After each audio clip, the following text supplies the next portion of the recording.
ठीक है बच्चों, नमः संस्कृताय, जय हिंद, राधे राधे। आज हम आपको कल नीति श्लोक का कुछ श्लोक क्या हो गया था, बच गया था ना। Yes sir. आज उसी श्लोकों का हम आपको पढ़ा के, सस्वर पढ़ा के और उसका अर्थ हम क्या करेंगे, बताएंगे, समझाएंगे। आप लोग कोशिश करिए श्लोक को अपने जीवन में क्या करिए, उतारने का। श्लोक को अपने जीवन में उतारिए, श्लोक के अनुसार जीवन बनाइए। क्योंकि कल ही बताए थे नियम कानून की जो बातें हैं वो हमारे संत महात्माओं की अनुभव के तराजू पर तोला गया एक वाणी है जो जीवन को बहुत अच्छा बना सकता है। तो आइए, यहाँ 3 श्लोक प्रस्तुत हैं महर्षि चाणक्य के, जिनको विष्णुगुप्त और समुद्र कौटिल्य भी कहा जाता है, जिन्होंने अखंड भारत का स्वप्न देखा था। क्या देखा था? स्वप्न देखा था।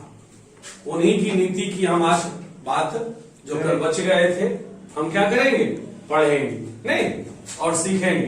देखिए श्लोक नंबर 8, 8वां श्लोक, 8वां देखेंगे, सुनेंगे और समझने की हम कोशिश करेंगे। पढ़िएगा एकदम बिल्कुल, उच्चारण स्पष्ट होना चाहिए तभी उसका अर्थ संभव होगा।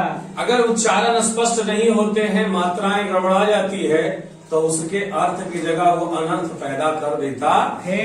देखा है, कोशिश हम भी करेंगे, आप भी करिए। तो कोशिश करने वालों की कभी हार नहीं होती है ना। हरिवंश राय बच्चन की कविता है, देखिएगा क्या कहता है, बोलिए। चला लक्ष्मीश्च चलाह प्राणाश्च चलम जीवित यौवनम चला चले च संसारः धर्मो एकः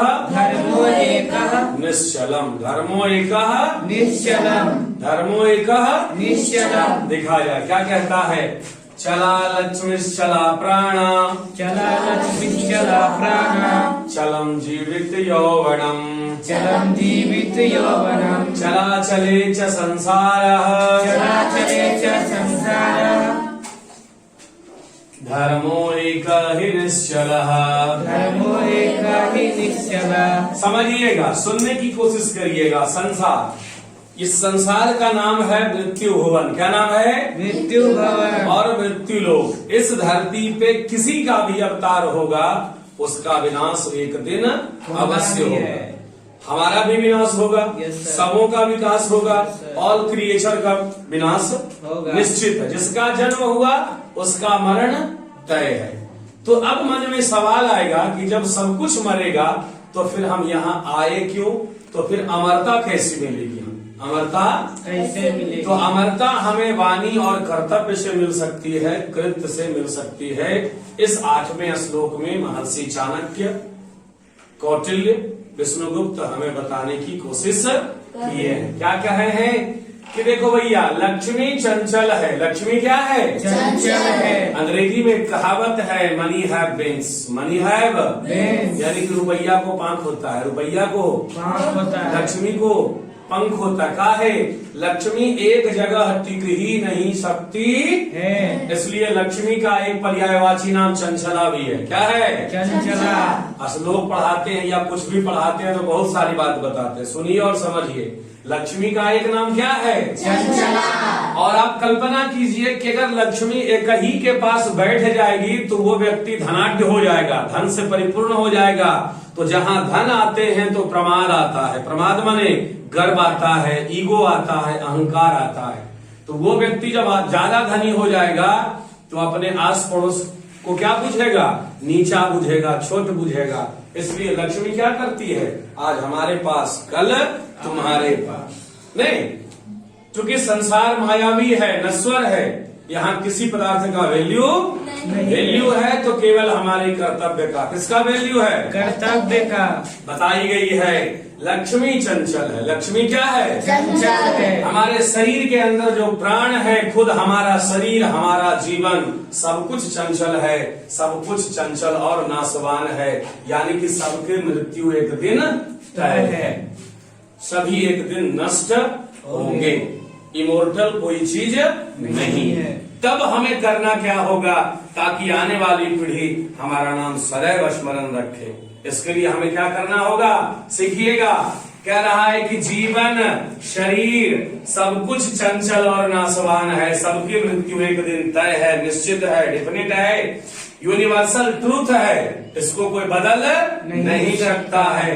लेकिन अगर हमारे पास कर्तव्य है और धर्म है, कर्तव्य और धर्म है, तो क्या कहा जा रहा है कि संसार में केवल धर्म और कर्म, यानी कि आपका कर्तव्य, आपका बिहेव, आपका बर्ताव, आपका कंडक्ट निश्चल है और शाश्वत है। आज हम गांधी जी को याद करते हैं, भगत सिंह को याद करते हैं, विवेकानंद को याद करते हैं, तो उनके शरीर को याद नहीं करते, उनके व्यक्ति को हम याद नहीं करते, उनके व्यक्तित्व को याद करते हैं, उनके गुण को याद करते हैं, उनके कर्तव्य को याद करते हैं। उन्होंने ऐसा कृत्य करके गया संसार में, जब तक ये धरती रहेगी तब तक रामकृष्ण परमहंस, विवेकानंद, दयानंद सरस्वती का नाम अमर रहेगा। तो हमारा कर्तव्य है, हम सब कुछ जानते हैं, लेकिन फिर भी अपने पथ से हम भटक जाते हैं।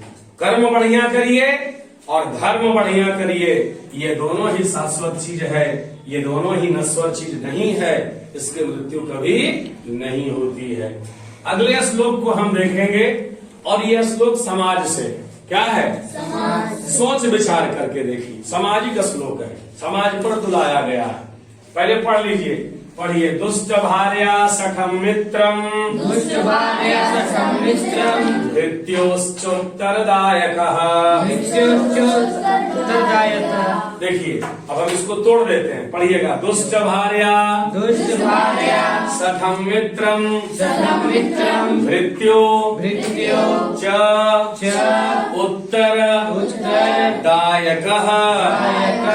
दुष्ट भार्या भार्या सखम मित्रम, सखम मित्रम। पढ़ रहे हैं ना? Yes sir. दुष्ट भार्या सखम मित्रम, दुष्ट भार्या सखम मित्रम, भृत्य मृत्य च उत्तरदायकः, सर्पे गृहे वासो, सर्पे गृहे वासो, मृत्युरेव न संशयः, मृत्युरेव न संशयः, मृत्युरेव न संशयः। देखिएगा, दुष्ट भार्या सखम मित्रम, दुष्ट भार्या सखम मित्रम, भृत्यश्च उत्तरदायकः, मृत्युश्च उत्तरदायकः, सर्पे गृहे वासो, सर्पे च गृहे वासो, मृत्युरेव न संशयः। मृत्युरेव न संशयः। क्या कहता है? सुनिएगा, कहता है यदि आपकी पत्नी कैसी है? दुष्ट है। आप कहिएगा हाँ तो वो सुनेगी बान, आप कहिएगा आम तो वो सुनेगी इमली। यानी कि वो आपके विपरीत है, आपके विपरीत है। ऐसी पत्नी को दुष्ट कहा जाता है। याद रखिएगा, दुष्ट भार्या, भार्या माने पत्नी, भार्या माने पत्नी। मित्र आपका सच है, बेईमान है, चोर है, उचक्का है, लफंगा है, उसके बात और कर्तव्य की कोई वैल्यू नहीं है। सठ मित्र है ना? क्या है? सठ मित्र है। और आपने जो घर में नौकर रखा है वह आपका फटाक से उत्तर दे देता है। आप कुछ बोलिए, पहले आपको उत्तरे समझाने लगेगा, है ना? समझ गए ना? उत्तर देने वाला नौकर खतरनाक होता है, उत्तर देने वाला नौकर खतरनाक होता है। चलिए और क्या? और कहता है अगर आपके घर में अहिंसक जानवरों का वास है, यहाँ तो सांप के बारे में बताया गया है, हिंसक जानवर, अहिंसक नहीं, हिंसक जानवर जो हमारे लिए कभी भी खतरनाक साबित हो सकता है। जैसे में सांप का उदाहरण दिया गया है कि अगर हमारे घर में सांप का वास है, सर्प का वास है, तो आप किसका निमंत्रण दे रहे हो? मृत्यु का निमंत्रण दे रहे हो। किसका निमंत्रण? मृत्यु का। हमें किन चीजों से बचना है? दुष्ट पत्नी से बचना है, सठ मित्र से बचना है, कुमित्र से बचना है, खराब मित्र से बचना है, और उत्तर देने वाला नौकर हमें नहीं रखना है। हम कुछ बोलेंगे, वो कुछ बोलेगा, या हमारा जवाब प्रतिकार वो तुरंत कर देगा। ऐसे नौकर से, ऐसे सेवक से क्या करना है? सावधान रहना है। और अगर घर में हिंसक जानवर हैं, क्या है? हिंसक जानवर हैं। सांप का उदाहरण दिया गया कि अगर हमारे घर में सर्प का वास है, तो हम साक्षात अपने पैर में आ बैल मुझे मार का निमंत्रण दे रहे हैं, अपने पैर में हम कुल्हाड़ी मार रहे हैं। या तो ये घर में इन सब चीजों को निकाल दीजिए, या तो घर से इन सब चीजों को निकाल दीजिए, या तो फिर आपको वो घर ही छोड़ देना चाहिए। ये भलाई है, आपके जीवन की कुशलता होगी। समझ रहे हैं ना? सर्प वाले घर में मृत्यु को निमंत्रण देना है, अर्थात आप कभी भी काल के गाल में समा सकते हैं। फ्रेजल वर्ड है, मुहावरा है ना? काल के गाल में समाना, मृत्यु को प्राप्त कर सकते हैं। और ऐसी मृत्यु बड़ी खतरनाक होती है, आपको पता नहीं चलेगा कि पीठ पीछे सब हमला करके चल जाएगा, जय हिंद कर देगा। समझ गए ना? Yes sir. अगला श्लोक हम देखते हैं, 10वां श्लोक। चाणक्य महाराज, विष्णुगुप्त महाराज जो हैं, कौटिल्य महाराज जो हैं, महर्षि कौटिल्य जो हैं, वो बताते हैं विद्यार्थियों के बारे में। किसके बारे में? विद्यार्थियों के बारे में। पहले समझिए विद्या प्लस अर्थी क्या होता है, देख लीजिएगा। विद्यार्थी में कौन संधि है? विद्यार्थी दीर्घ संधि है शिवाम? Yes sir. दीर्घ संधि है? Yes sir. पद देखिएगा, एक पद है विद्या, प्लस अर्थी। एक पद क्या है? अर्थी। और दूसरा पद क्या है? अर्थी। हमने वर्ण को चुना। विद्या में क्या आया? आ। अर्थी में क्या आया? इजिकल टू क्या आया? समझिएगा, विद्या ज्ञान, अर्थी माने हो गया चाहने वाला। अर्थी माने नहीं, तो उसमें अर्थी का मतलब सब होता है ना? तो वो अर्थी अलग होता है, उसकी मात्राएं अलग होती है। लेकिन यहाँ जो विद्या के साथ अर्थी जुटा, इसका मतलब हो गया ज्ञान को अर्जित करने वाला, ज्ञान को चाहने वाला। तो सुनिएगा, अगर आप विद्यार्थी हो तो ये 7 गुण छोड़ दीजिए। क्या करिए? 7 गुण छोड़ दीजिए और 5 गुण को अपनाइए। 7 गुण नहीं, सॉरी 7 गुण नहीं, 7 अवगुण का त्याग करिए और 5 गुण को अपनाइए। 5 गुण तो बता ही चुके हैं, फिर भी बता देते हैं। काग चेष्टा बको ध्यानम, बोलिएगा, काग चेष्टा बको ध्यानम, काग चेष्टा बको ध्यानम, काग चेष्टा बको ध्यानम, श्वान निद्रा तथैव च, श्वान निद्रा तथैव च, अल्पहारी गृह त्यागे, अल्पहारी गृह त्यागे, विद्यार्थी पंच लक्षणम, विद्यार्थी पंच लक्षणम, विद्यार्थी पंच लक्षणम। हमारे शास्त्रों में विद्यार्थी के 5 लक्षण बताए गए। काग चेष्टा, अपनी चेष्टा को कौवे जैसा बनाइए। आप देखोगे छत पर कौवा बैठल है, आप जैसी चढ़ोगे आपके देख के फुर्र हो जाएगा। एकदम सतर्कता, क्या सतर्कता कौवे जैसी रखिए। बको ध्यानम, बगुला का ध्यान रखिए। यानी कि हमारे धर्म ग्रंथों में पशु पक्षियों से, नीति कथाओं में पशु पक्षियों से भी हमें सीख मिलती है। बगुला वाला ध्यान, बगुला बैठल रहता है तालाब में, है ना? एकदम साइलेंटम मोड में रहता है ना, और जैसे मछलियां करता है टुक, बगुला मरता है एकदम आराम से गिर जाता है, इंतजार करता है, मौके का तलाश करता है। तो बको ध्यानम। श्वान निद्रा, कुत्ते की तरह नींद लीजिए। किसके तरह? कुत्ते की तरह। कि हल्का सा भी खड़बड़ हुआ कुत्ता जग जाता है, आहट पता चल जाती है। लेकिन आजकल के विद्यार्थी का नियम है चाप निद्रा, एकदम ओढ़ना बिछौना तोप लेते हैं और लगता है जैसे कि कुंभकर्ण के परदादा हैं, एकदम सोते हैं। विद्यार्थियों को ब्रह्म मुहूर्त में उठना चाहिए। 4:20 के बाद बिस्तर का त्याग करिए। नित्य क्रिया से निवृत्त होइए, माता सरस्वती का ध्यान करिए, गणेश जी का ध्यान करिए, आपकी बुद्धि प्रखर होगी। उस समय जो आप पिछले कक्षा में पढ़े हो, पहले दिन पढ़े हो, पिछली रात जो पढ़े हो, उसको रिवाइज करो, आपके दिमाग का मेमोरी भी बढ़ेगा, आपको याद भी होगा। तो कुत्ते के जैसा नींद, स्वान निद्रा, कजो खड़खुड़ हो जाए, फट जानी हम जग जाएंगे। क्या करेंगे? जग जाएंगे, है ना। स्वान निद्रा तथैव च अल्पहारी, कम खाना खाइए। Yes sir. खाना क्या करिए? कम खाइए। ज्यादा खाना अपने टंकी में बोझ लीजिएगा ना तो आपको आलस आ जाएगा। क्या आएगा? आलस। और आलस से जो है शरीर का सबसे बड़ा दुश्मन है, वो आपको कामें करने नहीं देगा। कम खाना है। क्या करना है? कम खाना है। अल्पहारी, गृह त्यागे, घर का त्याग करिए। तो घर का त्याग करने का ही मतलब नहीं हुआ कि घर द्वार छोड़ के भाग जाएंगे। घर का त्याग करके करने का मतलब, सुनिएगा, समझिएगा, संसार में रहिए लेकिन संसारिकता को अपने ऊपर हावी होने मत नहीं दीजिए। दीजिए। घर में तो रहेंगे, माँ बाप का कहना मानेंगे, आज्ञाकारी होंगे, लेकिन अपने कर्तव्य को भी भली भांति पूर्ण करते रहिए। जाएंगे। तो ये 5 लक्षण विद्यार्थियों के हैं। अब महर्षि चाणक्य के अनुसार हमें 7 अवगुण को छोड़ना है। 7 अवगुण को छोड़ना है। गुण कितना लाना है? 5। अवगुण कितना छोड़ना है? 7। तभी हम एक कुशल विद्यार्थी, बढ़िया वक्ता हम बन सकते हैं। और जब तक आप विद्यार्थी नहीं बनिएगा तो विद्या ददाति विनयम, विद्या ददाति विनयम, तब तक विद्या आपको विनय नहीं देगी। विद्या विनय नहीं देगी। समझिएगा। 7 अवगुण कौन कौन है? पढ़िएगा।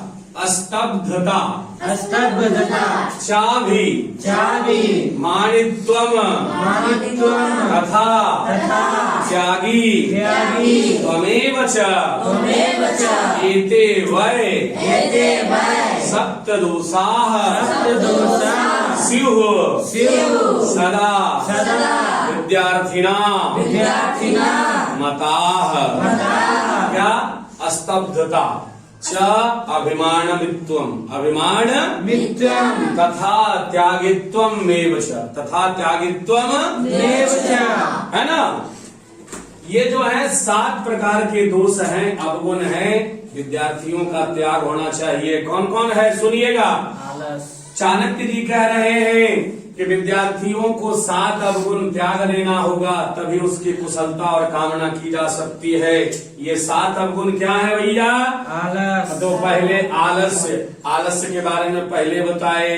आलस्य शरीर का सबसे बड़ा शत्रु है, छिपल शत्रु है। जो शत्रु को देखेंगे उसको लाठी पैना से हम चूर के मार सकते हैं, लेकिन वो हमारा घरे में, मतलब हमारा शरीर के अंदर बैठल है, उसको कैसे मारिएगा? समझ गए ना। तो अब देखिए, नशा नहीं करना चाहिए। क्या? नशा। दूसरी बात, चंचलता नहीं दिखाना चाहिए। चंचलता नहीं दिखाना चाहिए। बिल्कुल विद्यार्थी को शांत रहना चाहिए। कैसा रहना चाहिए? शांत। कैसा रहना चाहिए? शांत। विद्यार्थी को कैसा रहना चाहिए? शांत। अच्छा, गपशप नहीं करना चाहिए, गलबात। विद्यार्थी बड़ी गलबात करते हैं, पढ़ते कम हैं और गलबात ज्यादा करते हैं, बात को ज्यादा गलाते हैं, बात को ज्यादा गलाते हैं। अच्छा, जल्दबाजी नहीं करना चाहिए विद्यार्थी। जल्दबाजी तो किसी को नहीं करना चाहिए, खास करके विद्यार्थी को जल्दबाजी नहीं करना चाहिए। अहंकार की भावना मन में नहीं आने देना चाहिए कि नहीं हम बहुत जानते हैं। नहीं, बहुत नहीं जानते हैं, कुछ जानते हैं। देखा जाए अहंकार कैसे आ गया। एक शब्द का अंतर है, मैं हूं, मैं हूं, ये गर्व है, मतलब हम कह रहे हैं कि हम हैं, लेकिन मैं ही हूं ये अहंकार है। समझिए कि हमारे अंदर अहंकार मैं हूं, आई एम, मैं हूं। तो ये क्या हुआ कि हम कह रहे हैं कि मैं भी इस संसार में हूं, लेकिन मैं ही हूं, एको हम द्वितीयो नास्ति, ये सबसे बड़ा अहंकार है। और अहंकार विनाश का कारण होता है। अहंकार विनाश का कारण होता है। तो मन में अहंकार और लालच, क्या शिवम? मन में अहंकार और लालच कदापि नहीं आने देना चाहिए। 7 अवगुण नोट करिए: आलस, नशा, चंचलता, गपशप, जल्दबाजी और अहंकार। और इन सब चीजों का त्याग जिसने भी किया उसका नाम इतिहास में स्वर्णाक्षरों में लिखा गया। आप देख सकते हैं, लिख सकते हैं, है ना? ठीक है बच्चों, धन्यवाद। अब नेक्स्ट क्लास में मिलते हैं।